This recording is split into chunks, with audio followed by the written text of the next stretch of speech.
perbedaan kemanusiaan, inkarnasi Tuhan yang normal, dan kemanusiaan manusia rusak. Iya. Silakan bicarakan pertanyaan ini kepada kami. Iya. Tuhan yang Maha Kuasa berfirman, Roh Tuhan itu kudus. Dengan demikian dagingnya tidak dapat dirusak oleh iblis. Dagingnya memiliki hakikat yang berbeda daripada daging manusia. Karena itulah manusia bukan Tuhan yang dirusak iblis. Iblis tidak mungkin bisa merusak daging Tuhan.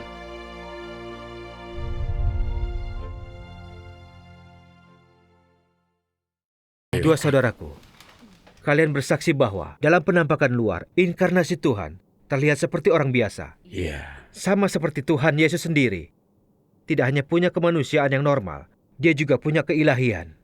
Ini sudah pasti. Amin. Aku ingin bertanya, apa perbedaan kemanusiaan, inkarnasi Tuhan yang normal, dan kemanusiaan manusia rusak? Iya. Silakan bicarakan pertanyaan ini kepada kami. Iya. Berbicaralah kepada kami. Bagus. Saudara Guo mengajukan pertanyaan yang sangat penting.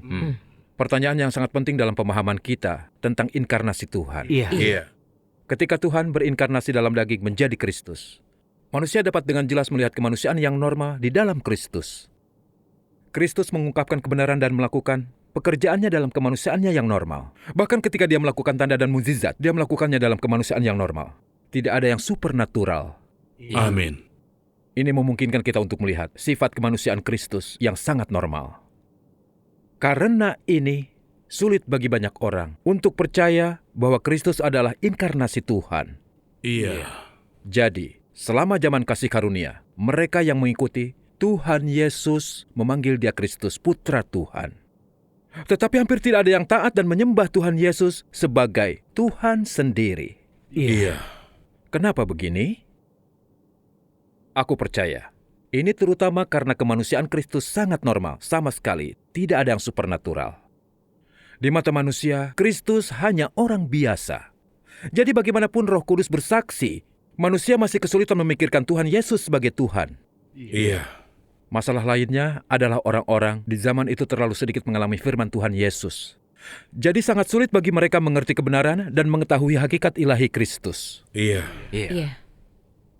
Kristus punya kemanusiaan yang normal. Tapi sangat sedikit yang paham sepenuhnya tentang kemanusiaan Kristus yang normal. Iya. Kristus tanpa dosa. Kemanusiaannya yang normal adalah kudus. Dia tanpa kenajisan dan kerusakan, kecongkakan, watak pemberontak, dan tentu saja sopan, dan tidak egois. Ini sangat berbeda dari kemanusiaan manusia. Keduanya sama sekali tidak sebanding. Benar sekali. Itu tentu saja. Mari baca lagi firman Tuhan yang Maha Kuasa supaya lebih jelas. Baiklah. Iya, mari kita baca. Tuhan yang Maha Kuasa berfirman, daging yang dikenakan oleh Roh Tuhan adalah daging Tuhan sendiri. Roh Tuhan itu paling berkuasa.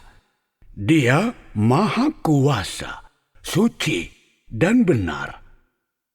Dengan demikian, dagingnya pun paling berkuasa, Maha Kuasa, kudus, dan benar. Amin.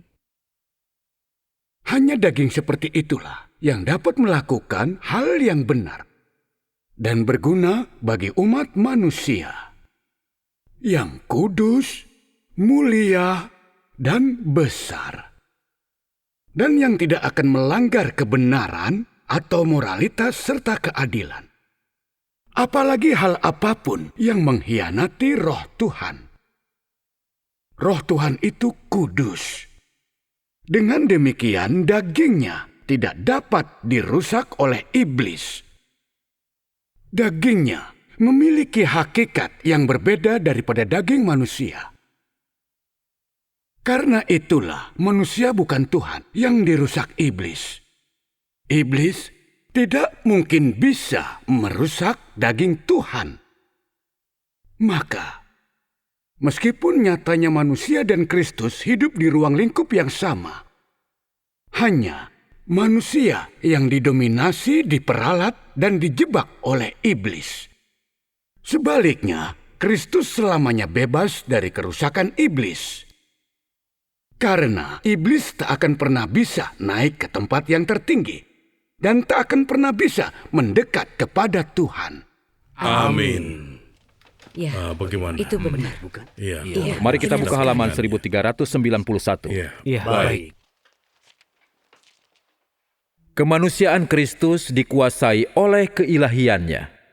Meskipun ia hidup dalam daging, kemanusiaannya tidak sepenuhnya seperti manusia yang terbuat dari daging. Ia memiliki karakter uniknya sendiri. Dan ini pun dikuasai oleh keilahiannya. Kemanusiaan Kristus sepenuhnya dikendalikan oleh keilahiannya. Terlepas dari kehidupan normal kemanusiaannya, seluruh tindakan kemanusiaannya dipengaruhi, digerakkan, dan dibimbing oleh keilahiannya. Meskipun Kristus punya kemanusiaan, hal itu tidak mengganggu pekerjaan keilahiannya. Hal ini karena kemanusiaan Kristus dibimbing oleh keilahiannya. Meskipun kemanusiaannya tidak menjadi matang dalam tingkah lakunya di hadapan orang lain, hal ini tidak memengaruhi pekerjaan normal keilahiannya. Saat aku berkata kemanusiaannya tidak rusak, maksudku kemanusiaan Kristus dapat secara langsung dibimbing oleh keilahiannya. Dan ia akalnya lebih tinggi daripada manusia biasa. Kemanusiaannya paling tepat dibimbing oleh keilahiannya dalam pekerjaannya. Kemanusiaannya paling sanggup mengungkapkan pekerjaan keilahian. Juga paling sanggup berserah pada pekerjaan itu. Amin. Karena Tuhan bekerja dalam daging, ia tidak pernah melupakan tugas yang harus digenapi oleh manusia di dalam daging. Ia dapat menyembah Tuhan di surga dengan hati yang tulus. Ia memiliki hakikat Tuhan, dan identitasnya adalah identitas Tuhan sendiri. Hanya saja, ia telah datang ke bumi dan menjadi makhluk ciptaan dengan penampilan serupa makhluk ciptaan, dan kini punya kemanusiaan yang sebelumnya tidak dia miliki. Ia dapat menyembah Tuhan di surga. Inilah wujud Tuhan sendiri, dan tidak dapat ditiru manusia. Amin. Amin. Mari kita berhenti di sini sejenak. benar. Dari firman Tuhan yang Maha Kuasa kita mengerti, karena inkarnasi Tuhan punya hakikat ilahi, dan Roh Kudus diwujudkan dan berdiam di dalam Dia. Iblis tidak mampu merusaknya. Ini karena Kristus adalah jalan kebenaran dan kehidupan. Dia tahan terhadap perusakan iblis. Iya. Sama seperti kita. Jika suatu hari kita punya seluruh kebenaran, maka iblis tidak akan mampu menipu dan merusak kita. Maka kita akan sungguh berasal dari Tuhan. Iya. Kita sekarang mengerti dengan jelas. Kemanusiaan kita yang rusak adalah dunia yang jauh dari kemanusiaan, Kristus yang normal. Iya. Iya. Dalam kemanusiaan normal Kristus, ada hati nurani dan rasionalitas manusia normal. Hatinya mengasihi Tuhan, dan ada ketaatan sejati kepada Tuhan. Ketika Kristus bekerja dan bicara dalam kemanusiaannya yang normal, bagaimanapun kekuatan jahat iblis memfitnah, mengutuk, atau menghujat dia, apapun kesulitan yang dia hadapi dalam pekerjaannya, dia selalu menaati Tuhan sepenuhnya. Dan untuk melaksanakan kehendak Tuhan, dia bersedia membayar harga apapun. Iya. Sama seperti ketika Tuhan Yesus dicobai iblis selama 40 hari di padang gurun. Dia mengatasi pencobaan kekayaan dan kekuasaan duniawi dan benar-benar mengalahkan iblis. Amin. Dan terutama ketika Tuhan Yesus akan dipaku di kayu salib, meskipun kelemahan ada pada kemanusiaannya, meskipun siksaan mengerikan dalam hatinya, Tuhan Yesus memilih melaksanakan kehendak Tuhan di atas segalanya. Lebih memilih mengorbankan hidupnya, membiarkan paku-paku ditancapkan di tubuhnya, daripada mengabaikan kehendak Tuhan. Iya. Tidak ada manusia yang rusak yang bisa mencapai ini. Bagaimana? Itu benar bukan? Iya. Benar. Ya, memang begitu. Memang benar. Hanya Kita Kristus tidak yang mampu melakukan ini. Manusia yang rusak tidak mampu. Iya. Iya. Memang Tidak sedikit pun Tuhan Yesus congkak dan mementingkan diri sendiri. Meskipun dia adalah Tuhan sendiri hidup bersama-sama manusia, namun Tuhan Yesus tidak pernah menempatkan dirinya dalam posisi Tuhan. Dia dengan rendah hati menyembunyikan diri di antara manusia, bicara dan bekerja, melayani dan memperlengkapi manusia. Amin. Ia menyembuhkan manusia, mengusir iblis di diri mereka, menghilangkan kekhawatiran dan kesulitan, bahkan duduk di antara orang berdosa. Ya. Tuhan itu sungguh menyenangkan. Dari inkarnasi Tuhan Yesus, kita melihat bagaimana kemanusiaan Kristus itu kudus dan baik. Kristus mewujudkan semua aspek kemanusiaan normal. Kristus sungguh menaati dan mengasihi Tuhan dan mengasihi orang lain, seperti mengasihi dirinya sendiri. Amin. Jadi, Kristus mampu melakukan perintah Tuhan, melakukan pekerjaan Tuhan, dan melaksanakan kehendak Tuhan. Amin. Jadi inilah yang dimaksud dengan kemanusiaan normal. Benar. Dahulu kita selalu berpikir, kemanusiaan normal berarti harus rendah hati dan sabar, punya kasih untuk orang lain, dan menahan diri dari dosa yang melawan hukum Taurat. Iya. Sepertinya sangat jauh dari pemahaman kita sebelumnya tentang kemanusiaan normal. Kita dulu tidak memahami apa maksud kemanusiaan normal. Iya, itu benar. Melalui persekutuan ini, kita telah melihat bagaimana kemanusiaan Kristus adalah sungguh kemanusiaan normal. Amin. Kristus mampu memenuhi perintah Tuhan, melakukan pekerjaannya, dan melaksanakan kehendak-Nya. Jika kemanusiaan kita bisa menjadi normal seperti Kristus, bukankah kita dapat melaksanakan kehendak Bapa Surgawi? Iya. Sayangnya, kita semua telah dirusak oleh iblis. Kemanusiaan kita penuh dengan watak jahat. Kata-kata dan tindakan kita dimanipulasi oleh sifat jahat kita. Congkak, berkhianat, tamak, egois, menolak kebenaran, memuja kejahatan. Kita hidup seperti setan. Tidak ada yang normal dari kemanusiaan seperti itu. Iya.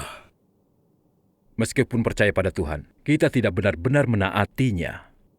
Ketika pekerjaan Tuhan tidak sesuai dengan gagasan dan hayalan kita, kita memberontak, menentang, dan bahkan mengkhianati Tuhan. Bahkan yang melakukan hal berarti dan tanpa lelah melayani Tuhan, mereka melakukannya untuk pahala dan masuk kerajaan surga. Mereka melakukannya demi keuntungan sendiri, bukan karena mempertimbangkan kehendak Tuhan atau untuk melaksanakan kehendak Tuhan. Iya, Apakah ini bukan keadaan sebenarnya dari manusia yang rusak? Iya, Yang kau benar katakan sekali. sungguh benar. Kita jenis orang seperti itu. Benar. Sudah jelas, hakikat sejati manusia yang rusak adalah jahat, yang menentang dan berkhianat kepada Tuhan. Apa yang diwujudkan manusia, semuanya watak iblis. Tidak sedikit pun ada kemanusiaan. Benar. Tetapi inkarnasi Kristus berbeda. Karena Kristus memiliki hakikat ilahi dan belum dirusak oleh iblis. Ia tanpa dosa. Di dalam Kristus tidak ada pemberontakan atau penentangan. Tidak ada kecongkakan, keegoisan atau pengkhianatan. Iya. Kristus mampu menaati Tuhan dan mutlak melaksanakan kehendak Tuhan. Hanya kemanusiaan Kristuslah kemanusiaan normal. Amin. Ini perbedaan mendasar antara kemanusiaan normal inkarnasi Tuhan dan kemanusiaan manusia yang rusak. Amin. Iya, Puji Tuhan. itu benar. Sekarang Apa yang aku dikatakan mengerti. itu benar. Ada banyak orang yang tidak mengenal kemanusiaan Kristus yang normal, bahkan membentuk gagasan dan penghakiman terhadap Kristus. Apa masalahnya? Orang yang rusak, terlalu congkak dan terobsesi dengan kejahatan. Mereka menyembah iblis di dalam hati mereka dan tanpa sadar mengikuti iblis. Mereka dengan sepenuh hati menentang dan mengutuk Kristus. Kejahatan yang tak dapat dikatakan. Akhlak mereka sungguh rendah. Amin. Iya, benar sekali. Tuhan nampak dalam rupa manusia, melakukan pekerjaannya dalam kemanusiaan normal. Namun manusia dalam kebutaan mereka gagal melihat. Mereka tidak mengenalinya. Iya. Bagaimana mereka berharap mendapat pujian Tuhan? Bagaimana mereka berharap diangkat ke dalam kerajaan surga? Bukankah ini masalahnya? Iya. Mungkin Iya. itu penyebabnya. Benar. Iya, salah kita juga. Apa yang kalian katakan, semuanya benar. Sekarang aku mengerti. Hanya kemanusiaan Kristus yang dianggap sebagai kemanusiaan biasa. Amin. Sebelumnya, aku selalu berpikir watak yang ditampilkan oleh yang terkenal dan elit. Yang aku cari adalah kemanusiaan normal. dan bahwa setiap kemanusiaan biasa rata-rata tidak diakui, tidak dihitung sebagai kemanusiaan normal. Iya. Sekarang aku melihat betapa konyol dan menggelikannya gagasan dan hayalanku. Iya. Iya, itu benar. Puji Tuhan. Persekutuan yang luar biasa. Amin. Persekutuan ini memungkinkan kami mengerti hakikat kemanusiaan Kristus.